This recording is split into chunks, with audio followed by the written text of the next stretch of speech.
David Allan Coe is a retired member of the Outlaws Motorcycle Club.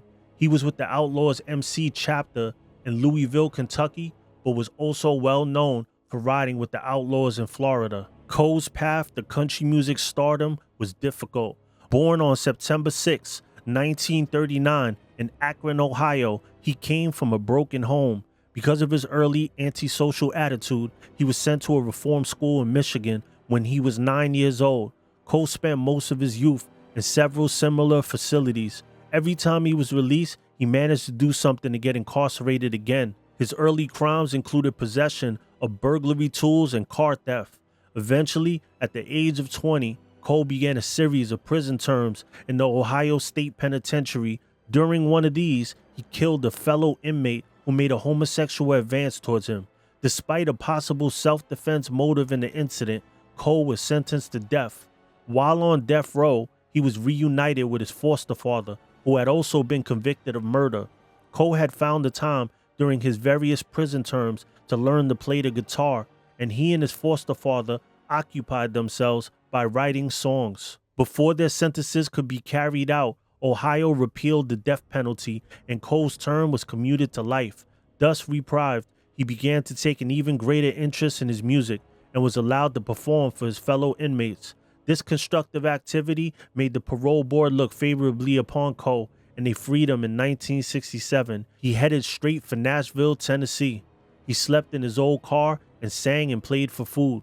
Coe tried to sell the songs he had written in prison.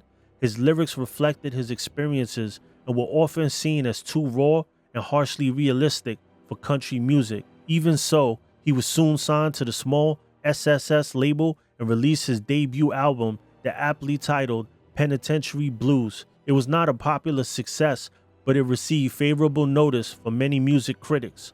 Two singles from Penitentiary Blues got a fair amount of airplay, Tobacco Road and Two-Tone Brown. Coe switched to the Plantation label during the early 1970s, recording a spoof called How High's the Watergate, Martha, and a minor hit, Keep Those Big Wheels Running.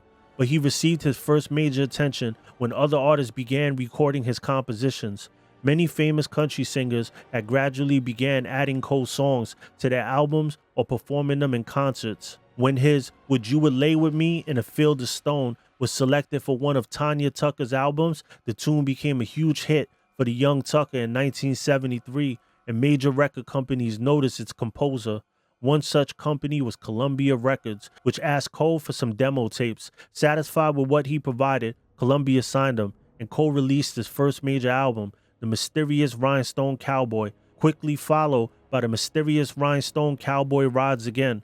Ironically, his first smash hit, 1975's You've Never Been Called Me By My Name, was not one of his own compositions, but rather Steve Goodman's. Something of a novelty, the song featured Coe's imitations of various famous country singers, including Merle Haggard and Charlie Pride, but it might not have fared as well with fans without the last verse that Coe added.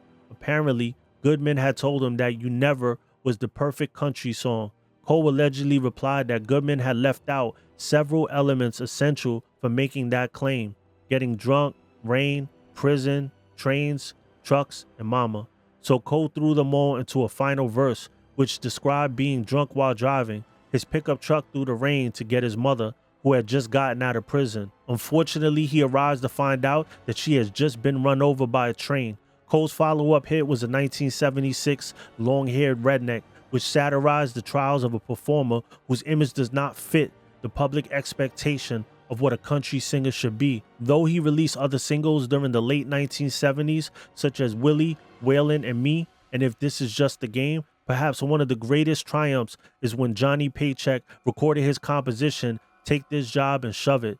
The tune struck a chord with many fans and received a Grammy nomination for Best Country and Western Song of 1978. During the mid to late 1980s, when critics considered many of country music's outlaws to be in an artistic decline, Coe continued to make meaningful music. Son of the South, Cole's 1986 album, prompted Nash to exclaim, "It's startling just how good Coe can be when he cools his King of the Weirdos act and gets down to the business of music."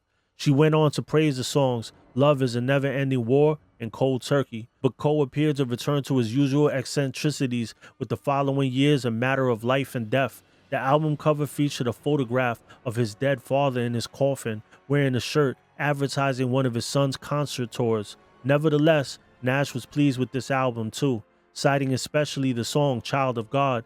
As he had before, Cole dug into the fabric of his own life, paying tribute to his late father, Donald Mayhem Cole. Cole may have had some hits, but it's records like this that made one wonder if there wasn't a conspiracy to marginalize him and make him fail. Cole would ride his motorcycle everywhere around the country. He even would ride up to the stage and just perform, straight jumping off the bike. He did it one time when Waylon Jennings was singing, and then he started singing with him, and then Willie Nelson also came out to join them. A troubled past, the outlaw biker lifestyle, and an outlaw legend, David Allan Coe. Don't forget to follow the Soul's the Ghost channel and get your Ghost Savelli mask now. They're on www.demonsroad.com.